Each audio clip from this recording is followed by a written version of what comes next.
Նուբարաշենը դա բռնությունների որջ է։ Ինչ էին արել Նուբարաշենի բանտի ցմահ դատապարտյալները, որ ապրիլի 3-ին արժանացան հատուկ նշանակության ծառայության դաժան հարվածներին։ Դատապարտյալների խնդիրներով զբաղվող Ժաննա Ալեքսանյանի տեղեկությամբ զբոսանքի ժամանակ տղաներից մեկը սկսել է երգել Դոլյա Վարավսկայան։ Պետք է երգեք Գասպադա Աֆիցերի, ասել են քրեակատարողականի աշխատակիցները, որից որոշ ժամանակ հետո դիմակավորները ըստ դատապարտյալների մահակները ձեռքներին մտել են 5-րդ հարկի խցեր։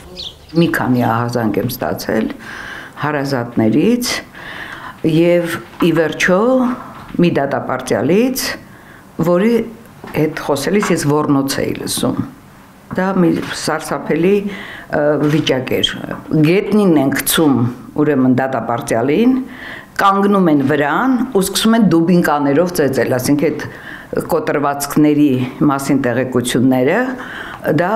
այդ հարվածները։ Ինչի համար հարցնում էին բոլոր դատապարտյալները, ինչի համար են դա անում։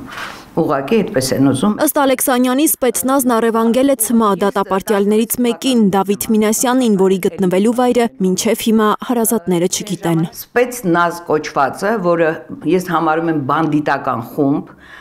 իր արտոնյալ վիճակով առևանգել է դատապարտյալներից մեկին։ Ասուլիսին ներկա ՄԻՊ-ի ներկայացուցիչն է բացահայտում ուր են տարել Դավիթ Մինասյանին։ Տեղափոխվել է այլ քրեակատարողական հիմնարկ։ Ըստ Արամ Մինասյանի դատապարտյալը փորձել է քրեական ենթամշակույթի բարքեր տարածել, ինչը կանխելու համար ՔԿԾ-ն որոշել է տեղափոխել նրան այլ հիմնարկ։ Բանտակիցները խոչընդոտել են տեղափոխմանը, ինչի հետևանքով էլ գործի է անցել Սպեցնազը։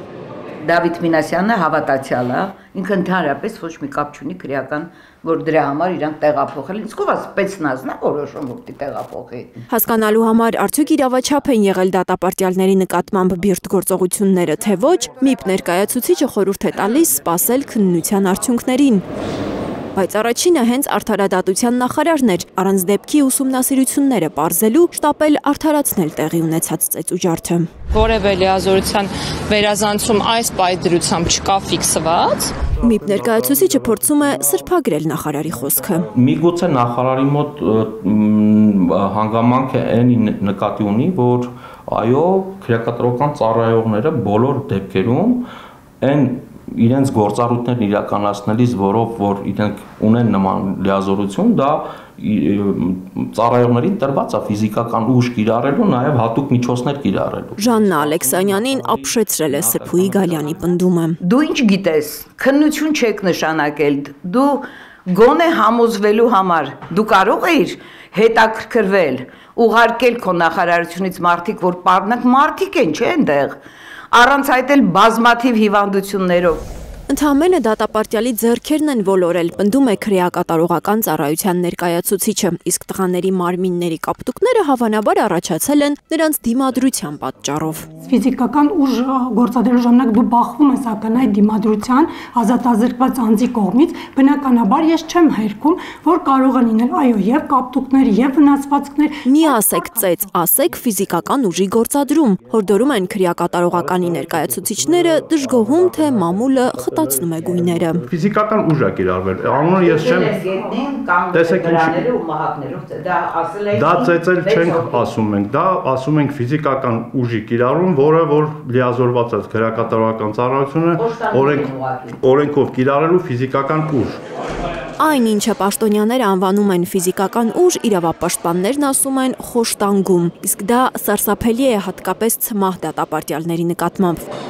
որոնք ըստ իրավապաշտպանների միշտ աչքի են ընկել իրենց օրինակելի վարքով։ Ես չեմ լսել որևէ քրեակատարողական հիմնարկի պետից ցմահ դատապարտյալներից բողոք։ Ընդհակառակն իրանք են ինձ ասել, որ օրինակելի վարքով իրենց զբաղմունքով, գիտեք ինչ հոգեբանությամբ է առաջնորդվում քրեակատարողական ծառայությունը եւ այդ համակարգը, թող հանցագործություն չկատարեն, բանտ չընկնեն։ Ալեքսանյանը առիթը բաց չի թողնում ու խոսում է Նուբարաշենի բանտի իր խոսքով անմարդկային պայմաններից։ Եթե դուք տարական լողանալու հարցը չեք լուծում դատապարտյալի, դուք կանչում եք այդ Սպեցնազին, որ իրենց իրավաբանը ֆիզիկական ուժ կիրառեց, թե ինչ պայման է, իրանք չունեն իրավունք ոչ մի, պահանջներ չունեն, Բացիկ հիմա թող խոսեին այդ դատապարտյալները եւ ասեին ինչա տեղի ունեցել եւ դա կլիներ եւ ձեր բոլոր այդ կեղծիքները դարավոր կոմունիստական խորհրդային շրջանից եկած ամոթ է էլի։ Քրեակատարողականի աշխատակիցները չեն ընդունում մեղադրանքները, ասում են պայմանները շատ էլ լավ են, տարեց տարի բարելավվում են, դատապարտյալներն էլ շատ գոհ են։ Նրանց հնարավորություն է տրվել իրենց խցերում կահավորել համապատասխան միջոցներ։ Դույլով ջուրը տակածում գցնում գլխում։ Լիլիթ Գասպարյան, Նորայր Շարբաթյան, Սմբատ Ասլիկյան, Հայլուր։